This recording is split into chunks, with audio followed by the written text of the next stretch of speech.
Bienvenidos a Desencriptando la Sostenibilidad. Pues buenos días, buenas tardes o buenas noches a todos, dependiendo de dónde nos escuchen. Hoy estoy aquí con David Montaño y vamos a entrevistar a Víctor Ramírez. Bienvenido, Víctor.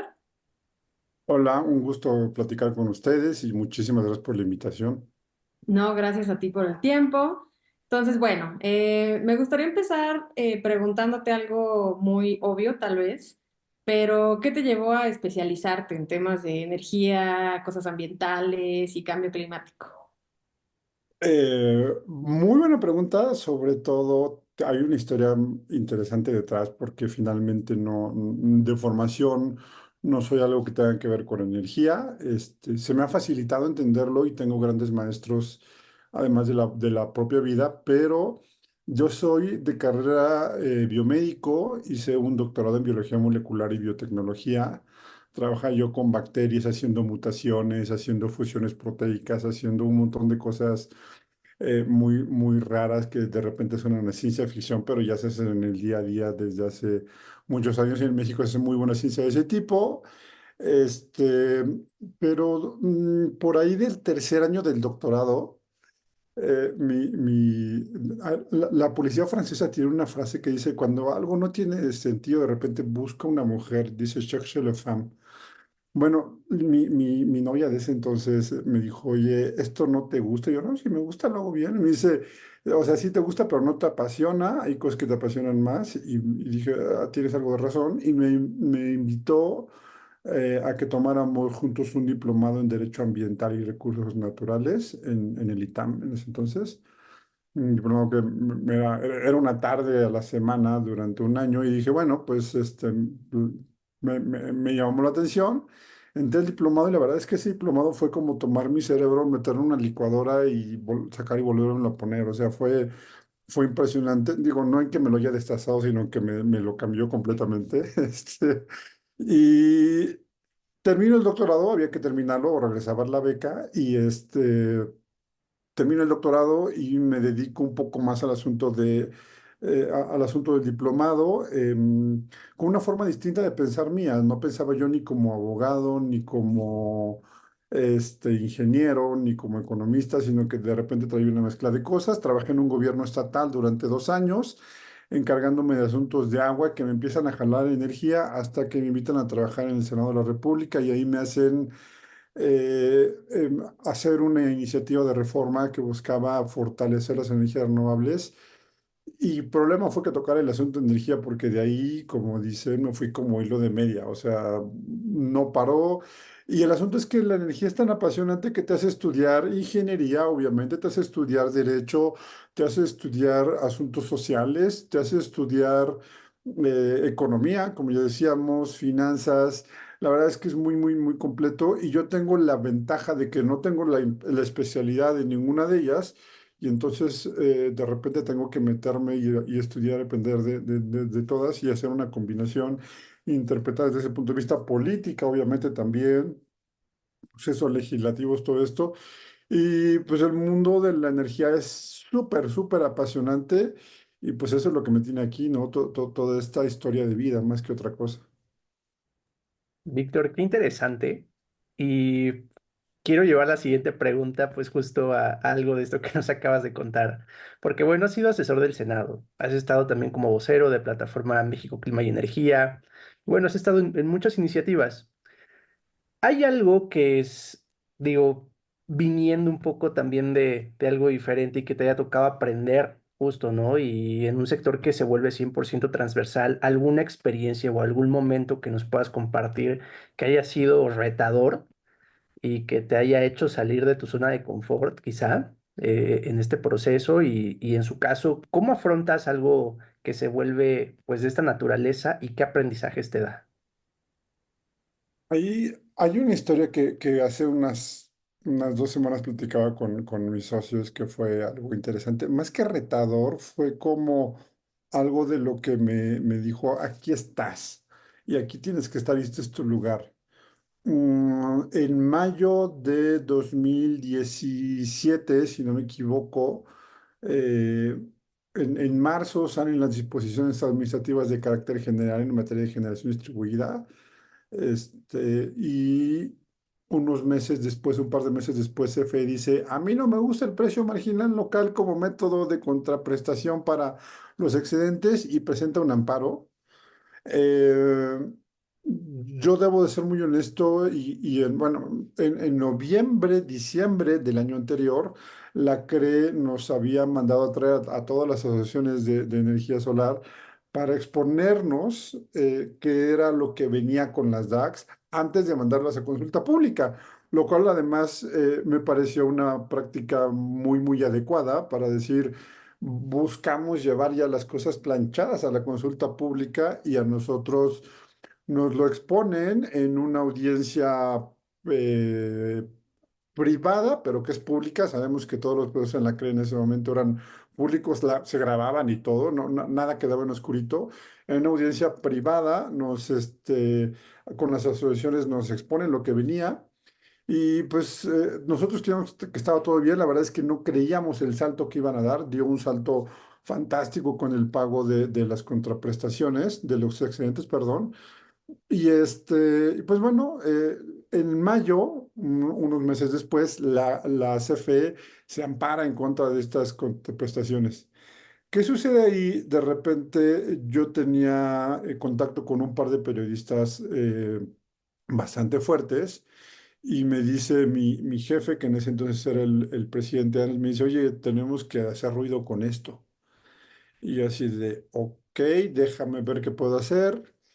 Eh, y lo primero es, hago una carta en la cual las asociaciones protestan contra CFE o le recriminan el amparo, ¿no? Y entonces tomo la carta y la filtro a dos periodistas. ¡Pum! O sea, al otro día fue increíble la cantidad de respuestas de los periodistas, no solamente de estos dos a los que se los mandé, uno en especial a quien, bueno, con todos sigo teniendo muy buena comunicación, pero con él en especial muy, muy buena comunicación, un muy buen amigo. Perdón. Este, y, y entonces, ese fue como que un boom en un momento y el asunto fue lograr todo el impulso que se dio con los medios de comunicación, lograr que eso se volviera una buena negociación, un buen hecho y un ganar-ganar entre CFE y los instaladores de fotovoltaico. Afortunadamente el director de CFE en ese momento fue muy abierto, nos mandó a traer un par de semanas después y logramos caminar y logramos llegar a acuerdos un año después. Mm, Hubo ahí una mentirilla, nos decían, es que no podemos retirar el amparo porque va a ser responsabilidades administrativas contra nosotros. Un año después, al otro día de la elección presidencial, CFE retiró el amparo, pero hicimos un amicus curiae. Ese fue mucho de aprendizaje, ya después eso me ha dado para muchas otras cosas, pero sí fue un reto de repente, ¿cómo hacer para frenar a este monstruo que se llama CFE? Y que además es un monstruo de cuatro cabezas por N, ¿no? Digo cuatro por los niveles, generación, transmisión, distribución, suministro, comercialización, bueno, combustibles y todo, ¿no? Pero ¿cómo frenas este CFE? Creo que no lo hicimos mal en esa ocasión. Está súper interesante, toda una anécdota. Oye, Víctor, me gustaría tocar un poquito, mencionaste esto de Solar, de la asociación, ¿no? Tú fuiste director ejecutivo de la Asociación Ujú. Nacional. ¿Y cómo has visto la evolución, ¿no? De la energía solar en México? Todos vemos, obviamente, que ha crecido muchísimo, pero tú estando desde dentro, escuchando a pues todos los que forman parte de la asociación, ¿qué más nos puedes contar de esta evolución? Antes déjame, para poner en contexto, creo que vale la pena hablar un poco de la historia de Anes y de las demás, y no por hacer menos a las demás. Al contrario, creo que cada uno tiene un valor muy claro en el sector y son muy valiosas cada una de estas asociaciones. Anes tiene más de 45 años de existir. Yo todavía bromeaba con algunos de los fundadores, con quien tengo todavía muy buena relación, y decía, es que tú fundaste ANES cuando todavía era supernova, entonces todavía no era Sol. Pero ya fuera de la broma, la realidad es que creo que hay un boom en este momento muy interesante, muy bonito desde el punto de vista de alguien que se ha dedicado los últimos años a promoverla. Sin embargo, a mí me preocupa un poco el hecho de que de repente parece que estamos vendiendo algún electrodoméstico, plug and play, y que ya, ¿no? Y que es compro mis paneles, mi inversor, los conecto, los instalo con lo que Dios me dio a entender. He visto unas instalaciones muy buenas, pero he visto unas instalaciones que me da miedo acercarme a la zona. Y por otro lado, creo que ya debería de haber una evolución en los sistemas de control de generación distribuida, por lo menos, que no se ha hecho, y esa parte para mí resulta preocupante desde el punto de vista de seguridad y de que es muy curioso, pero de repente cuando empiezo hacer estas acotaciones con algunas, no de ANES, no hay grupos de ANES, pero en algunos grupos de instaladores, los instaladores como que se enojan conmigo y me dicen, es que vas a afectar al mercado por pedir exigencias. Y yo, no, momento. Yo hago una exigencia y ya, y el consumidor sabrá si toma en cuenta o no mi exigencia. Pero si no hacemos las cosas bien, si no nos ponemos cada vez más exigentes con los instaladores y con las instalaciones, sí vas a quemar un mercado, porque se va a volver un mercado inseguro, porque se va a volver un mercado de falsos rendimientos, y ahí sí vas a afectar al mercado y al rato con la mano en la cintura el operador del sistema eléctrico va a decir no, o yo no te dejo hacer las cosas porque no las haces bien y porque pones en riesgo mi red eléctrica, ¿no? Creo que le hace falta un poco de madurez al mercado de fotovoltaica distribuida. Yo quisiera ver más parques solares de mediana escala en todo el país. Creo que hay una evolución en el mundo muy interesante y es que pasamos de grandes parques a parques cada vez más pequeños, pero más cerca del centro de los centros de carga. Y entonces, por ejemplo, una muy buena crítica o la única crítica válida que le encontré a Rocío Nale cuando era secretaria de Energía era que decía que teníamos parques, que tenemos toda la capacidad de generación instalada de las subastas en el norte y que el sur nos había cubierto. Y ahí finalmente tenía razón, pero este gobierno en lugar de corregirlo, lo que hizo fue hacer un parque todavía, o planear un parque todavía mucho más grande, en donde nadie le sirve. Y en lugar de corregir esto, copiaron lo malo de las subastas, ¿no? Creo que se tiene que ir más a distribuida, no en términos de distribuida conceptual de ley mexicana, sino en tener cada vez parques medianos, un poco más chicos, cerca de las ciudades y que entonces ayuden a satisfacer la carga, ¿no? Perfecto, Víctor. Oye, y pues entrando un poquito más también en temas solares, tú fuiste galardonado en 2019, si no me equivoco, como campeón de la industria solar. Víctor, este reconocimiento, ¿qué es? Si nos puedes contar un poquito más. Pero por otro lado, también, ¿qué significa para ti, no? Porque yo creo que este tipo de cosas seguramente es un privilegio, pero también es una gran responsabilidad, ¿no? Especialmente pues tú siendo pues una figura y una voz importante en este medio. Vale la pena antes recordar un poco cómo se da esto del campeón solar. Justo esto sucede. El boom de las notas de prensa que les decía contra el amparo se da un año antes de esto, no, 2 años antes, y la verdad es que pues de repente es algo innato que dicen que tengo cierta facilidad para estar en medios de comunicación, no me trabo, digo, lo normal de repente te falta el datito y te trabas, pero no me trabo, no me impone el micrófono. Y entonces dijeron, pues, ¿quién va a empezar a dar entrevistas? Pues encárgate, Víctor. Y pum, pum, pum, pum, pum. Eso me hizo muy visible, eso me hace muy visible, creo que es la palabra correcta. Y 2 años después, en el mismo evento, porque fue en Mire, que en noviembre, perdón, en mayo, me dan no sé quién me propone. Yo dije, yo no voy a mover las manos, pero mis amigos empiezan a moverlo en redes y toda la red de instaladores vota por mí, al grado de que yo tengo más votos que todas las otras categorías del MIREC juntas. Sí fue algo, la verdad fue algo padre de ver que tanta gente te apoyó y que quedas por encima de un par de personas que competían conmigo, a las cuales respeto y les tengo mucho cariño, pero de repente fue padre ver como la avalancha conmigo. Y ya no hubo otro campeón solar después porque Mirek desapareció. O sea, como se acabaron los proyectos de gran escala en México, pues ya no había el mercado que Mirek tenía, ¿no? Pero sí se vuelve una responsabilidad, honestamente. Hay momentos, por ejemplo, en los que me dicen, oye, Víctor, es que no has escrito. Y yo, es que estoy buscando esta información y mientras no tenga el dato preciso, verificable, no puedo decir, no puedo darlo, porque lo que yo digo sí tiene un peso específico entre algunos sectores y no me gusta de repente confundir o dar información inadecuada, ¿no? Entonces, eh, yo sí tengo esta idea de Spider-Man de que un gran poder genera una gran responsabilidad. No tengo ningún poder, pero sí tengo una imagen en este sector y de repente lo que yo diga puede ser, si lo digo mal, puede ser mal usado y la verdad es que sí pesa de repente la responsabilidad. Pues hay que estar muy atentos y estar muy cuidadosos con ello, ¿no? Al grado que algunas veces he tenido que retirar cosas que ya he publicado y lo siento, está mal, lo borro y me equivoqué y lo digo públicamente, me equivoqué y ofrezco una disculpa, ¿no?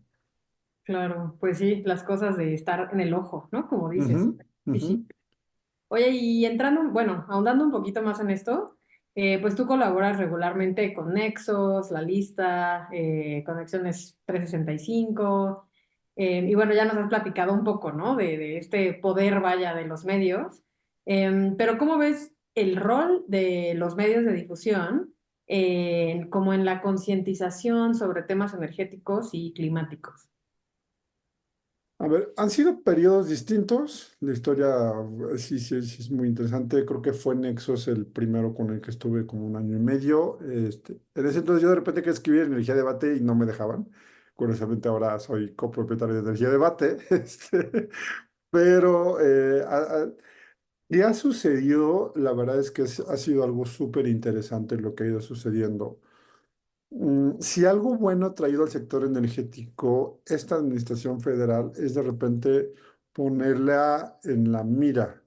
O sea, mm, hubo intentos de reforma energética más o menos amplios con Cedillo, hubo un intento con Fox, hubo un intento con Calderón, era más petrolero que eléctrico, aunque también hay avances en lo eléctrico con Calderón. Pero para todo el mundo era la soberanía, Pemex, CFE, y se acabó, ¿no? Y no queremos, y mucho en el colectivo popular, no queremos empresas extranjeras, pero la reforma no ahonda en todo lo que sí pudo dar de bueno a los mexicanos. Y en 2013, 2014, en lo que ahonda es en cosas que no iba a dar de buenas y que generaron muchísima expectativa y creo que esa propaganda fue la que terminó por hacerle daño a la propia reforma. ¿Qué sucede después? Los que entendemos, y yo no estoy seguro de entender al 100% todo lo que significó la reforma, creo que hay un puñado de personas que lo entienden a total cabalidad, pero de repente te hace empezar a decir las cosas como son y empezar a meterte a una serie de detalles para explicar que, perdón, pero el presidente está diciendo mentiras, ¿no?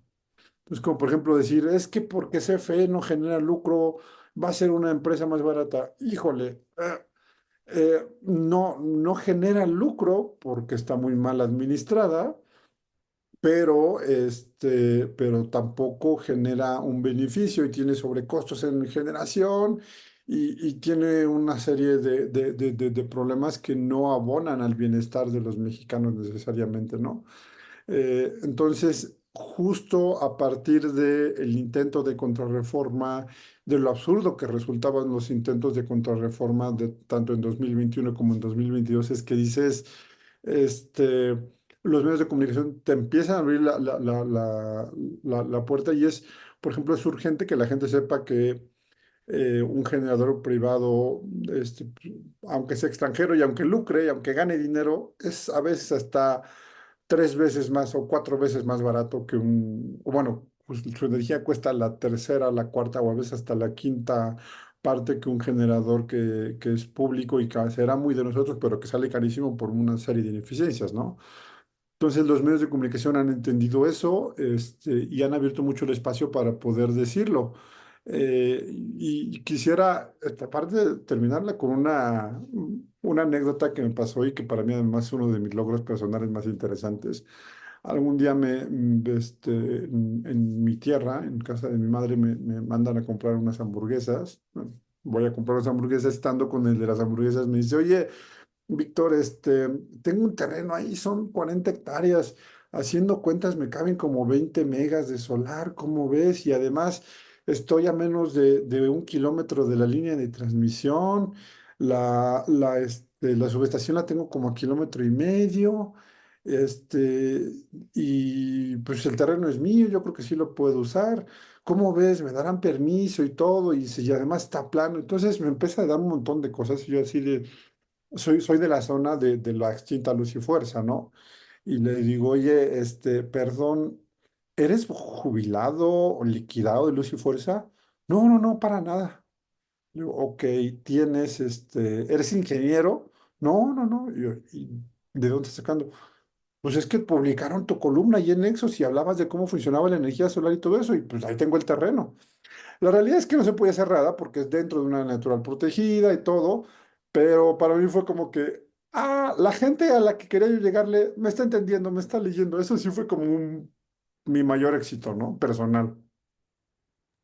Totalmente, Víctor. Yo creo que de todos, ¿no? Siempre decimos que el hecho de que podamos impactar por lo menos a una persona es más que suficiente y nos damos por bien servidos. Víctor, Ujú. pues, siguiendo la conversación de estos temas de la parte de comunicación, WeTreat Energy. Cuando yo comenzaba, me acuerdo hace ya unos cuantos años, ¿no? A entender un poco este tema, pues, no sabía por dónde entrarle, ¿no? Me acuerdo que ahí te vi en Twitter y pues también fui uno de esos beneficiados, Víctor. Me sumo además del señor de las hamburguesas, también, digo, sí, siempre ahí trato de estar al tanto, ¿no? De lo que publicas, pero Víctor, esta iniciativa, ¿cómo surge? ¿De quién es la idea, no? Yo me acuerdo que te veía a ti, en algún momento a esta Abril también ahí la veía, pero además de contarnos, o sea, ¿cómo surge? ¿Qué impacto, no? Hay atrás de esto, porque pues es justo lo que hemos platicado, subir a conversación pública a través de los medios digitales, todo lo que está pasando en temas de energía. ¿Cómo surge? Hay un libro que escribe, o más bien que compila Héctor Aguilar Camina a inicios del 2019, 2000, sí, creo que a inicios de 2019. Y en ese libro lo que hace es captar la opinión de muchísimas personas de cómo se iban a destruir algunas cosas, sobre todo en asuntos políticos. Eh, Abril lee ese libro y Abril ya metida en el sector energético dice, más bien ya pensando en el sector energético dice, creo que tengo que hacer esto o que tenemos que hacer esto varias personas que estamos en el sector y decir cómo la política energética va en contra del interés nacional, ¿no? Y entonces ella contacta a algunas personas, entre otras un servidor, y empezamos como a tener pláticas para pensar en escribir este libro. La verdad es que nos hemos sentado como 4 o 5 veces a planear el libro y nunca ha salido, nunca se ha escrito el libro. Yo tengo casi listo, hay un capítulo sobre transición energética, pero nunca se terminó. Y el asunto es que de repente vimos cómo se empezaba a paralizar todo y cómo se empezaba a degradar todo, cómo empezaban a correr gente valiosa, cómo se volvió un desastre esto. Y empezamos abrimos el clásico grupo de WhatsApp y empezamos a intercambiar información y ver cómo iba evolucionando la cosa. Y al final, un día coincide con el último día de labores de Guillermo García Alcocer en la Comisión Reguladora de Energía, cuando decimos, Hay que decirlo, Guillermo además fue uno de los que en defensa de la Creo, buscando defender la CRE, intenta hacer cosas mediáticas en el aspecto de estoy defendiendo todo un ecosistema, no, más allá de su puesto.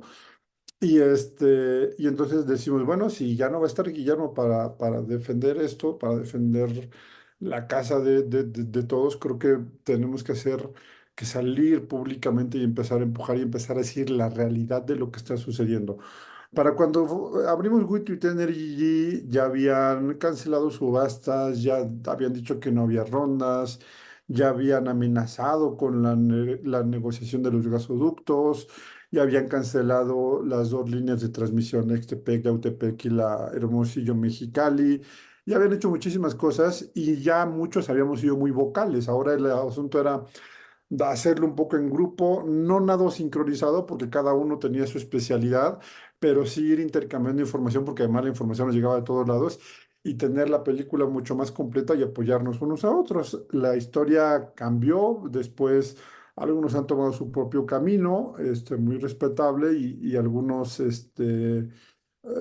seguimos haciendo lo mismo desde otras trincheras y pues bueno, creo que hasta cierto punto hicimos bien la labor que teníamos que hacer, que era, si el presidente jalaba la atención del secretario energético para las cosas que decía, nosotros sí nos convertimos en varios momentos en contrapesos para decir lo que están diciendo ya no es necesariamente cierto y esta es la realidad, ¿no? O esta es la información que nos permite entender mejor el contexto y la realidad de lo que está sucediendo en el mundo energético mexicano. No, está súper bien. La verdad es que, pues sí, todo esto que estás mencionando, ¿no? O sea, cómo pueden ayudar a que se entere más la gente de, pues, lo que realmente está tal vez pasando, ¿no? Y bueno, hablando un poco y tomando un poco, pues, el conocimiento de toda tu experiencia, desde tu perspectiva, cuáles crees que son las políticas más urgentes que México necesita, pues, actualmente en materia de energía y cambio climático? ¿Qué necesitamos? Uno es regresar al espíritu de certeza jurídica, que ahorita estamos exactamente del otro lado. Y si me hablas en asuntos de infraestructura, necesitamos transmisión y más transmisión.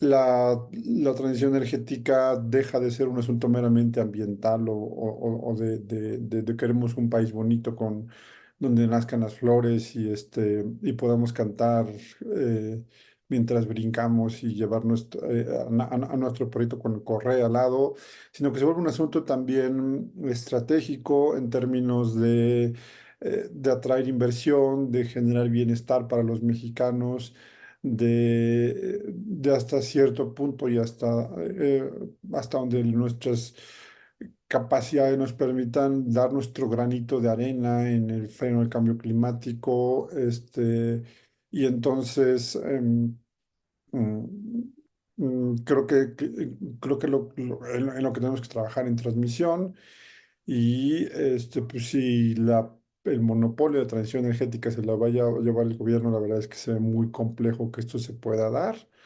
Yo entiendo que la presidenta electa entiende, o más bien quiere transición energética y entiende que el Estado no le alcanza para llevar a cabo esta transición. Veamos qué sucede, pero si a mí me dijeras, si yo en este momento pudiera dictar la política energética del próximo sexenio, necesitamos mucha inversión, si no la tiene el Estado, que la tenga quien la tenga, hacer una buena regulación, o más bien mantener la regulación, perfeccionarla, porque creo que tenemos un marco jurídico bastante bueno, y invertir nosotros donde sí debemos como Estado, que es en transmisión más transmisión, y distribución, porque de repente no estamos, hay algo que no estamos viendo y en las últimas semanas he estado platicando con muchísima gente en CFE y hay un problema en distribución que cada vez se va a volver más delicado, pero yo creo que si dejamos el abandono de este sexenio de lado, creo que podemos recuperar relativamente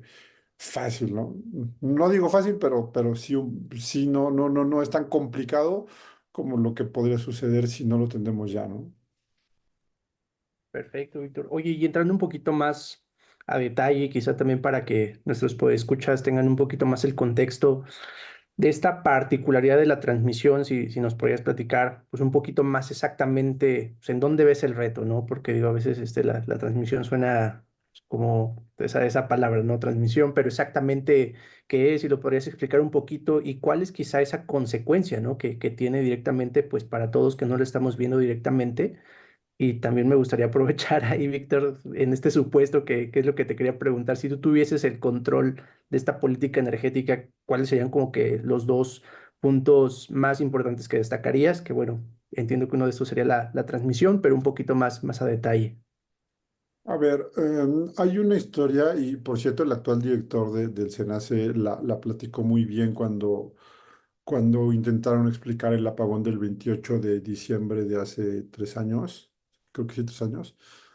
La historia del sistema eléctrico nacional es súper interesante porque resulta que nadie planeó un sistema eléctrico nacional. Lo que fue sucediendo es que había una serie de empresas que ponían sus monopolios verticales, controlados por la entonces ley de la industria eléctrica, que solamente se parece en nombre a la actual, no tiene nada que ver con la de ese entonces, y que a partir de 1960, con la nacionalización o la compra de las plantas de industria eléctrica, se va creando una gran red, se va interconectando, adquieren o más bien se establecen los mismos valores de frecuencia, de voltaje y todo esto, o sea, se va uniformando, pero eso lo que hizo fue que tenías varios sistemas aislados que los fuiste uniendo y entonces tienes un sistema altamente longitudinal con centrales eléctricas cerca de las ciudades, que eran las que generaban energía eléctrica que consumían las ciudades y que se interconectan entre ellas para poderse dar, digámoslo así, apoyo, y tener un sistema mucho más robusto, mucho más estable. Pero, pues insisto, con centrales eléctricas de combustibles y llevabas el combustible cerca de la ciudad y consumías el combustible cerca de la ciudad. La transición energética tiene un reto interesante y es que si bien la solar la puedes generar en prácticamente cualquier lugar de este país, la eólica, por ejemplo, pues no, la eólica la tienes concentrada en una serie de sitios, o más bien la tienes disponible en una serie de sitios, eh, algunos con mayor potencial, otros con menor, pero tienes todos estos sitios para generar energía eléctrica. Entonces, para la eólica requieres tener mayor transmisión. ¿Qué sucedió? Hay dos casos de cómo se ha desarrollado la eólica y que los dos ejemplifican muy bien por qué se necesita invertir en transmisión. El primero y el que todo el mundo piensa del inicio es el istmo de Tehuantepec. Tenías o tienes todavía, porque no se ha aprovechado todo el potencial, todavía falta muchísimo para aprovecharse ahí. Tiene todo el potencial del istmo, pero resulta que no hay cables de transmisión grandotes para llevar toda la energía que se puede generar en el istmo hacia el sistema eléctrico nacional. Y entonces el gobierno no tenía ni la tecnología para generar eólica, ni tenía el dinero para construir la línea. Pones de acuerdo a todos los generadores de eólica que podrían ofrecer esto y les dices, ¿sabes qué? Entre todos paguen la línea y entre todos pagan la línea y desarrollan todo el hub del Istmo de Tehuantepec, que además a mí me encanta ir ahí, es una belleza, excepto por el calor a veces, pero me encanta ir. Y entonces ahí tuviste que hacer todo un proceso administrativo, las temporadas abiertas de transmisión para poder sacar toda la energía eólica que se podía generar en el istmo. Por otro lado, tienes, por ejemplo, el corredor de eólico que hay en Tamaulipas, que es desde la zona de Tampico, no es exactamente Tampico, se me dio el nombre, pero bueno, de esta zona industrial donde está Tampico hacia Monterrey, tienes una línea que lleva toda la capacidad de generación, o más bien desahoga la capacidad de generación que hay en esta zona, que está llena de ciclos combinados, que tiene cogeneraciones también. Toda esa energía la llevabas a Monterrey. Pues resulta que descubrieron que al lado de toda esta gran línea, Lajas-Güemes, toda esa zona que conecta, insisto, a la costa con Monterrey, había mucho potencial y entonces empezaste a seccionar la línea para llevar la energía eólica de las zonas de alto potencial hacia Monterrey. El problema es que ahora tienes una línea muy seccionada y deberías de tener un refuerzo de red para poder darle estabilidad al sistema eléctrico, si no pasa lo que ha estado pasando en el apagón del 28 de diciembre. Tal vez es el más recordado por todo el mundo, pero ha habido muchísimos problemas asociados a esa línea. Entonces, tienes que reforzar esa línea, esa transmisión para poder desarrollar más. ¿Dónde se necesita transmisión? Yo creo que se necesita, esa es una de las zonas urgentes de hacerlo. Una línea que nunca llegó a licitarse, pero ya tenía estudios muy, muy avanzados, incluso sale nombrada en el PRODECE en 2019, que es una línea que iba de Malpaso en Chiapas a Playa del Carmen. Entonces, con eso lo que iba a hacer era no tener una línea que conectara a la península con el resto del CEN, sino tenías dos líneas y si una fallaba, la otra se mantenía ahí y podías tener más flujo de energía desde la zona de las grandes hidroeléctricas hacia la península de Yucatán, generar redundancias. No estoy seguro del todo. Hay gente que me dice que sí, hay gente que me dice que no, de la línea de Mexicali a Hermosillo. Pero bueno, sí te permitiría tener un mercado más competitivo o por lo menos desahogar todo el potencial que tienes en Sonora hacia Baja California. Y ahí le ayudaría a Baja California también a evitar los problemas que han tenido en tiempos de calor por la altísima dependencia que tienen del CAISO. Entonces, esa línea yo lo haría. Y además una serie de refuerzos de red que se tienen que tener entre las regiones del norte, noroeste y noreste, hacia el centro de la República para que haya un flujo más ágil de energía, perder menos energía en el efecto, en la saturación de líneas. Y creo que de inicio son las que se podría pensar que son necesarias. Y el refuerzo, obviamente, de Ixtepec y Autepec para poder aprovechar muchísimo más el eólico. Y el eólico es algo muy interesante ahí porque el mito popular que se tiene en Ciudad de México es que la gente del Istmo ya no quiere eólicos. Vas con la gente del Istmo y la historia es completamente distinta. Al contrario, te dicen, oye, es que mi pariente tiene tierras ahí, son buenas y ya las estudiaron. Se necesita más eólico acá. Y pues sí, la realidad es que tener un eólico en tu terreno es sacarte la lotería, ¿no? Sí, pues es que además la verdad necesitamos de todo. O Sí, sea, sí, sí, todo lo que haya lo tenemos que utilizar a lo mejor posible porque necesitamos un mix energético resiliente y eso es diversidad, ¿no? es correcto. Oye, Víctor, a mí me gustaría preguntarte algo que está pasando ahorita. Es un tema que me ha preguntado a mí mucha gente y a mí me dan muchas ganas de preguntarte a ti. Entonces, ¿qué nos puedes platicar de todo esto que está pasando, de que la Cámara de Diputados aprobó, ¿no?, este dictamen para desaparecer pues 7 órganos autónomos, incluidos la CRE, la CNH? ¿Qué nos puedes platicar de esto? Sí.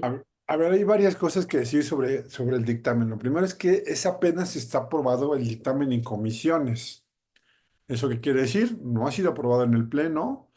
Para que se apruebe en el Pleno necesitan 2/3 partes que voten a favor de la desaparición en el Pleno, lo cual en esta legislatura no tienen, en la siguiente legislatura que será pronto, en la nueva legislatura parece ser que sí lo van a tener, si se ratifica la decisión final del INE, la tendrán en diputados, les faltarán 3 senadores en el Senado, y en el Senado tiene que volverse a pasar comisiones, ser aprobado en comisiones por una mayoría simple y después ser aprobado en el Pleno por una mayoría calificada.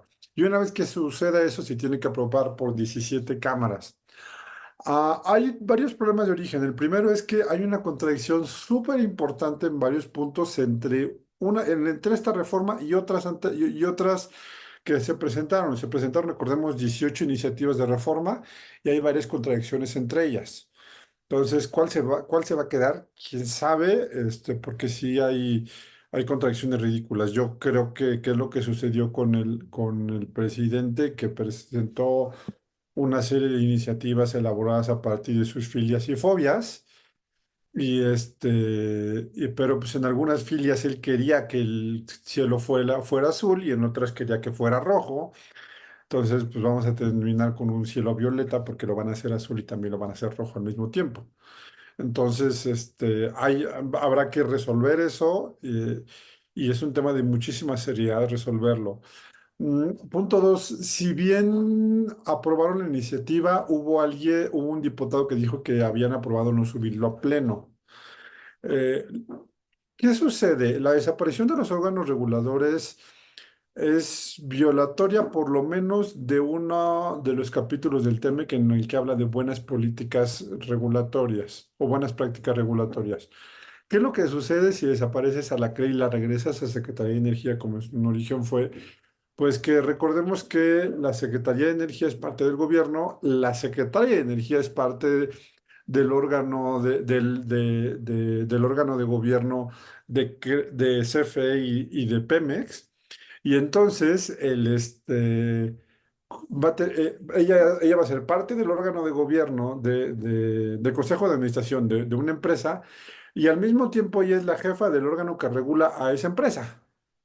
Entonces, obviamente ahí hay un conflicto de interés bastante importante que pues es contrario a buenas prácticas regulatorias al interior bueno, en el seno, perdón, del Tratado de Libre Comercio con Estados Unidos y Canadá. Y no solamente eso, sino que las propias reformas, una de las reformas que impusieron o impulsaron junto con esta, era la reforma en la que buscaban darle prioridad a una empresa del Estado. Pero quitémoslo de lo del Estado, quieren darle prioridad a una empresa y eso va también en contra del Tratado de Libre Comercio en materia de trato parejo a las empresas. Entonces, yo creo que no estoy seguro, no creo que la presidenta electa quiera echar para abajo el Tratado de Libre Comercio, y entonces yo creo que va a tener que haber un cabildeo muy fuerte o habrá un cabildeo muy fuerte o una discusión muy fuerte al interior del TEMEC para ver qué de esto de verdad va a suceder y qué de esto de verdad no va a suceder, porque el daño al TEMEC es importante y eso significa en el mediano y largo plazo un daño al país en materia de inversión, de empleos, y no creo que a la presidenta le gusta decir soy la presidenta que entrando terminó de hacer una reforma que nos quitó 2 millones de empleos de un plomazo, ¿no?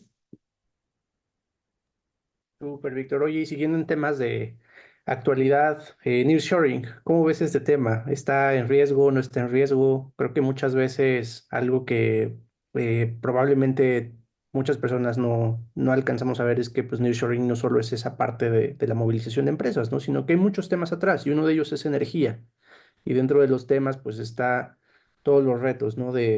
Sí, están llegando más empresas, pero pues también hay más demanda o habrá más demanda de energía, ¿no? ¿Tú cómo ves este tema? Como lo dije con Sergio Sarmiento, es al revés. Si no resolvemos el asunto energético, no va a haber más empresas. Si hay empresas que ya han hecho anuncios y que al final del día creo que no van a cumplir con sus anuncios porque no tienen capacidad.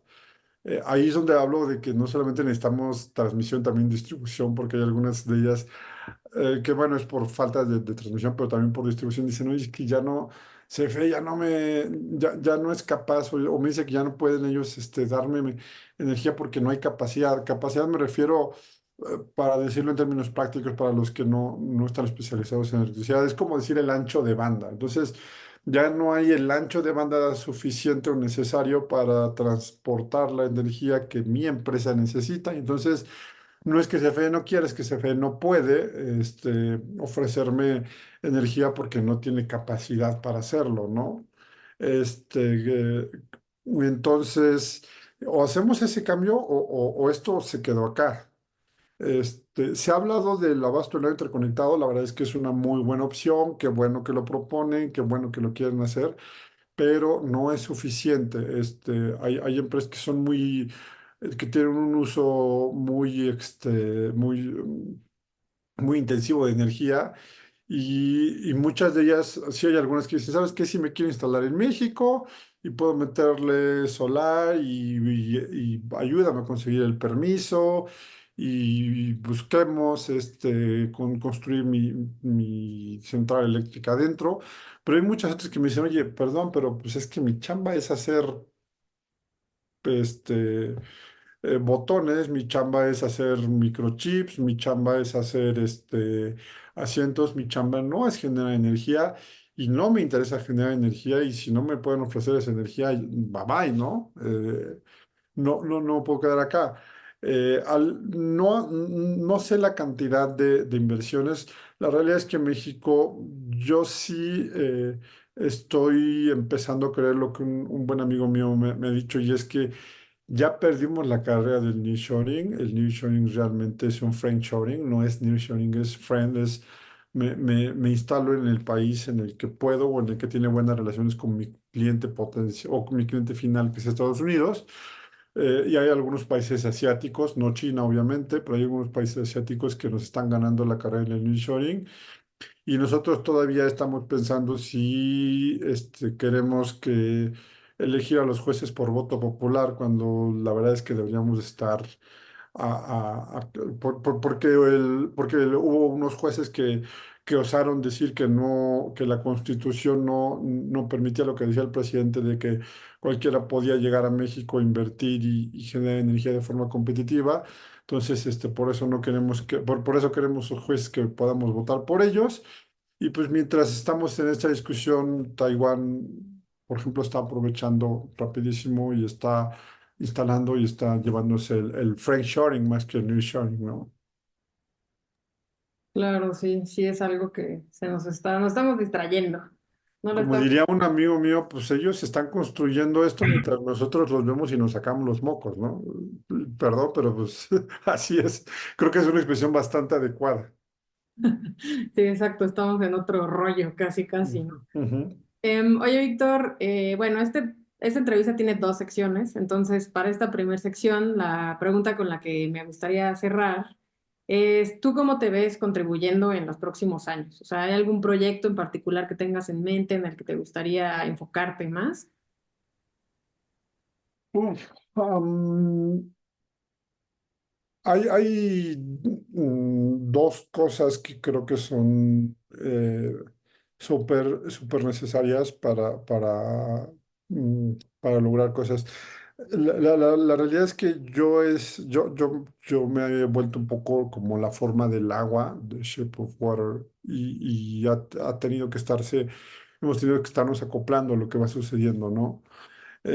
Lo primero es que creo que siempre debe de haber alguien que tenga la capacidad y la valentía de conjuntar las opiniones y ir diciendo cuando ve las cosas bien y cuando ve las cosas mal. Desde ese punto de vista, quisiera seguir siendo un poco, y por qué no decirlo, la voz de la industria. A mí me buscan muchísimos empresarios chicos, pequeños. Chicos, medianos y grandes, perdón, me dicen, oye, yo veo mal esto, y de repente volverte una consulta y un medio de comunicación entre los distintos, porque además hay discrepancias importantes de repente entre las grandes empresas, las pequeñas y las medianas. Y dos, creo que lo decía al inicio de la plática, la tendencia de este país ya no es a tener, o la tendencia del mundo ya no es de tener los grandes parques, tal vez eólicos se maneje de un poco distinto, pero por ejemplo solares se maneja de otra forma y creo que formar parte de los equipos que vayan impulsando estos proyectos medianos y ir desarrollando una serie de proyectos medianos que le den más resiliencia a nuestro sistema eléctrico. Mi empresa hace consultoría tanto desde el punto de vista técnico, social, ambiental, y creo que ir creciendo este pool de empresas que generen su propia energía y que además ofrezcan energía a la red también. Pues es como que lo que me gustaría. La gran duda es hasta dónde nos van a dejar, hasta dónde van a dejar al mexicano generar su propia energía o nos van a imponer seguir consumiendo de un monopolio o regresar a consumir a un monopolio, ¿no? Esa es la gran duda. Perfecto, Víctor. Oye, pues para entrar a la siguiente sesión del podcast, un poco más breve que la primera, tenemos una tradición, que es que el entrevistado anterior o entrevistada deja una pregunta para el que sigue, sin saber quién va a ser. Y bueno, después te vamos a pedir lo mismo, ¿no? Que dejes una pregunta Ujú. para el que sigue, sin saber quién es. Y pues bueno, la pregunta que te dejaron, Víctor, es, ¿cómo logras inspirar a las personas a alcanzar sus motivaciones? Uf, lo primero es no sé si lo logre. Este, eh, esa esa es una gran pregunta. Y hay veces que al ayudar a alguien a alcanzar sus motivaciones no necesariamente es lo mejor que puedes hacer, porque no sabes qué motivaciones tiene el otro. Eh, no digo que tengamos malas motivaciones, sino que en algún momento lo que buscamos no es necesariamente la mejor opción para nosotros, ¿no? Entonces, a mí me encanta el algodón de azúcar y, por ejemplo, y me encantaría tener algodón de azúcar, pero pues resulta que tengo herencia digo, tengo factores hereditarios de diabetes y creo que es mejor que me ponga a hacer ejercicio y evitar a comer el algodón de azúcar, ¿no? Este, pero creo que lo más importante es intentar situarnos en la realidad y a veces esa realidad nos ayuda a saber si lo que estamos buscando es realmente lo que necesitamos como personas y como parte de un colectivo en el que obviamente estamos inmiscuidos o en el que vivimos. Y pues una vez que tenemos, que sabemos esto, poder definir, redefinir o a veces reforzar nuestras metas y poder caminar hacia ellos, pero con tres cosas que creo que son importantes. Una, información. Información no es solamente tener el dato duro ahí, sino información en contexto, entender para qué nos sirve esa información. Y la tercera es tener un asunto de perspectiva propia, de metacognición, de encontrar, de vernos a nosotros mismos en dónde estamos. Y creo que cuando tenemos estas tres cosas podemos lograr cosas que a lo mejor no eran nuestro objetivo original, pero es lo que podemos y en donde podemos incidir más, ¿no? Perfecto. Oye, ¿qué pregunta te gustaría dejar al siguiente entrevistado o entrevistada? Es una, es una pregunta que desde anoche que estaba yo viendo algunos programas de televisión y todo esto me ha asaltado mucho y es un asunto muy político, no desde el punto de vista partidista, sino de la polis, de parte de lo que somos. Habrá gente que no coincidirá conmigo, pero yo sí creo que estamos en un momento de, por lo menos, oscuridad e incertidumbre, y el peor problema que veo yo es que la mayoría de la gente, el pueblo, no está viendo lo que está sucediendo y no tiene relevancia. Y entonces mi gran pregunta es, ¿cómo hacer que que el público se interese por la cosa pública? Y no me refiero a partidos políticos, me refiero a lo que sucede y que seamos capaces de protestar porque nos quita la independencia al Poder Judicial, pero también que seamos capaz de protestar porque salimos y alguien salió con su perro y nos dejó la popó afuera de la puerta, ¿no?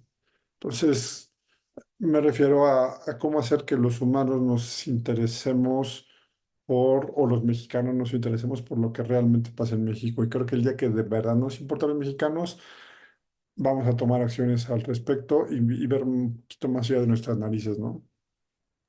Es una buena pregunta, porque sí, yo siempre he sentido, el mexicano somos, nos quejamos mucho, ¿no? Pero una cosa es quejarte y otra es realmente saber, pues, qué está pasando y en dónde sí corresponde, pues, exigir y cómo puedes exigir y demás. Pues, a ver quién le toca contestar, ya te contaremos. A mí me llamó muchísimo la atención el viernes por la noche, que cuando estábamos en un viernes negro, para muchos fue un viernes negro, me incluyo entre los que lo pensamos así, de repente suben fotos de gente manifestándose en Monterrey. ¿Y por qué se manifestaron?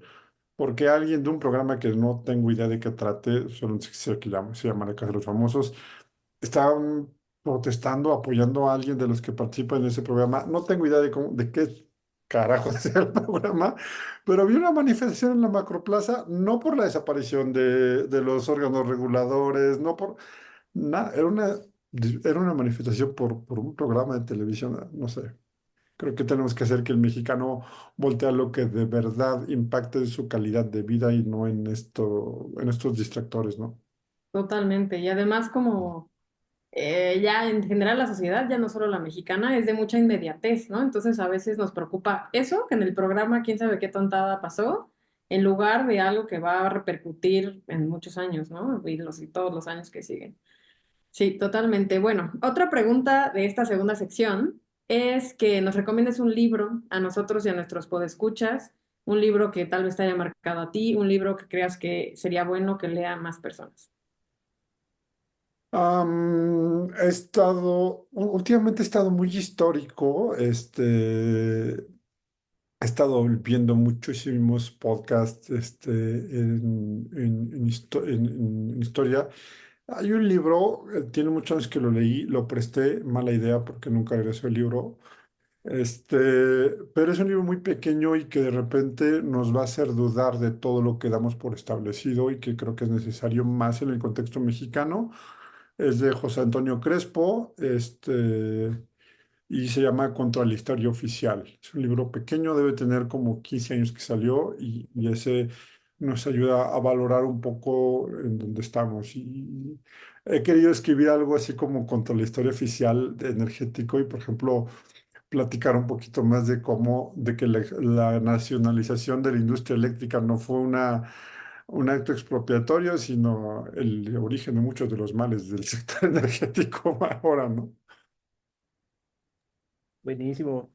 Oye, Víctor, y además de los temas de energía y probablemente de los temas de historia, ¿qué tiene en este momento tu atención? ¿En qué te estás enfocando actualmente? ¿Qué estás ahí revisando, analizando? Cuando digo historia, no me refiero a historia necesariamente de México. Te digo que últimamente he estado viendo mucho una serie de, no son podcast, porque no es podcast, sino videos de un autor mexicano que habla de historia universal y habla de historia de México también. Y además de eso y del asunto energético, que la verdad es que creo que esos dos son los que ahorita saturan un poco mi atención, más allá de cosas obviamente muy personales, tal vez esto de entender qué es lo que viene, qué es lo que puede venir, la temporalidad o atemporalidad que puede tener en el mediano y largo plazo, como ayer se lo escuché al doctor Valadez, a un exministro de la Corte, decir que él considera que estamos en un eclipse, saber cuánto va a durar este eclipse democrático. Creo que sí, un poco más entender eso, pero también siendo un asunto de reflexión vaga o vana, porque pues, puedo decir lo que pienso yo, pero leer, y por eso la pregunta que les dejaba para el siguiente participante, ¿no? Es cómo hacer que la gente entienda en dónde estamos parados y la crisis en la que estamos, ¿no? Totalmente, no, muy buena. Y bueno, la última pregunta de esta segunda sección es, ¿a quién deberíamos entrevistar en este podcast? ¿A quién deberíamos entrevistar? Hay muchas,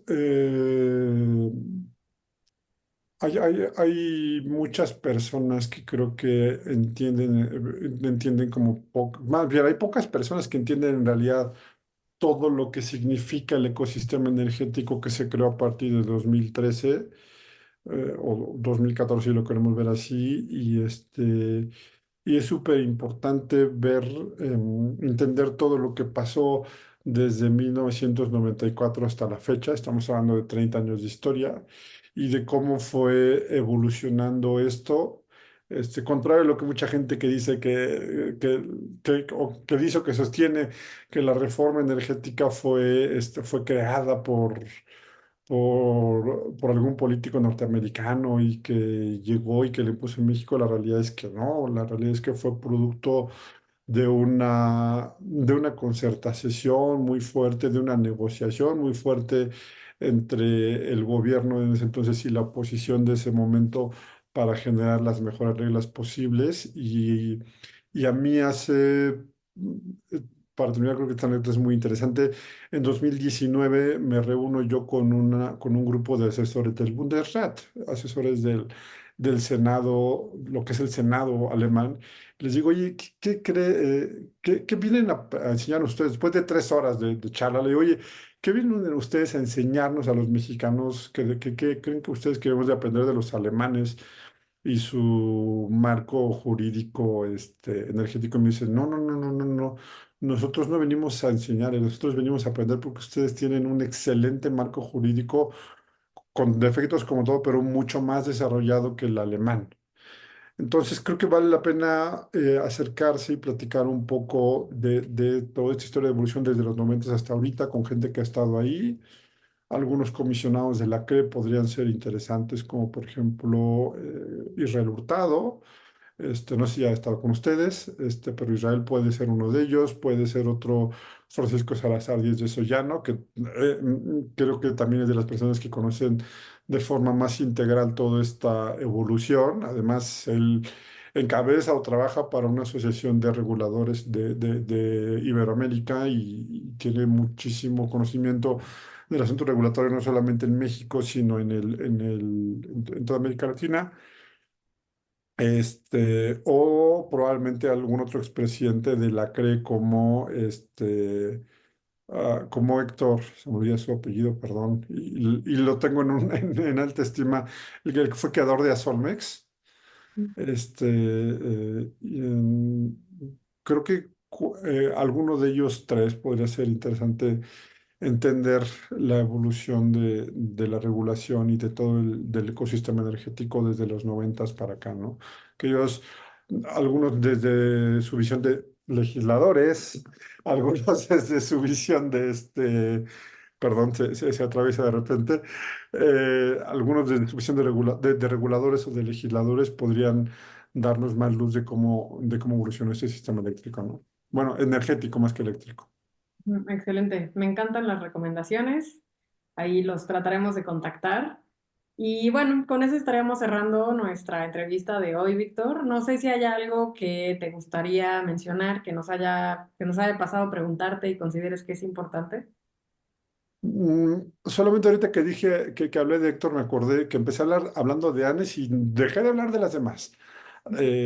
Creo que es fundamental la labor que las asociaciones pueden hacer para transformar este país. ANES ha hecho lo suyo en su momento, Solmex lo hizo en otro momento, existe AMIF, existe CEPEF, por ejemplo, que también CEPEF se está fortaleciendo, creciendo muy rápido. AMIF está muy regionalizado, creo que está en un pequeño bache, o a lo mejor es mi impresión y está caminando bien, pero creo que hace falta que todos los participantes del sistema energético nos empecemos a reunir en grupos, en asociaciones que más allá de grillas enteras nos permita ir aportando ideas, ir aportando experiencia, ir aportando conocimiento para la creación desde sociedad civil, del sistema energético que creemos que México necesita y que beneficia al ciudadano, al consumidor, más que a los que participamos de esto, ¿no? Que creo que además es el objetivo de todos, tener algo que nos sirva a los mexicanos, ¿no? Totalmente de acuerdo. Estoy 100% de acuerdo. Hay que buscar más pues esa vinculación, ¿no? Hay muchísimos expertos en sus temas, pero luego nos falta platicar buscando este bien, pues sí, como dices, del ciudadano, ¿no? Todos queremos vivir bien, entonces, pues hay que buscarlo de la mejor manera, ¿no? Ujú. Súper, Víctor, pues este sería entonces el fin de esta entrevista. Te agradecemos muchísimo, le agradecemos a nuestros podescuchas y pues nos vemos a la próxima.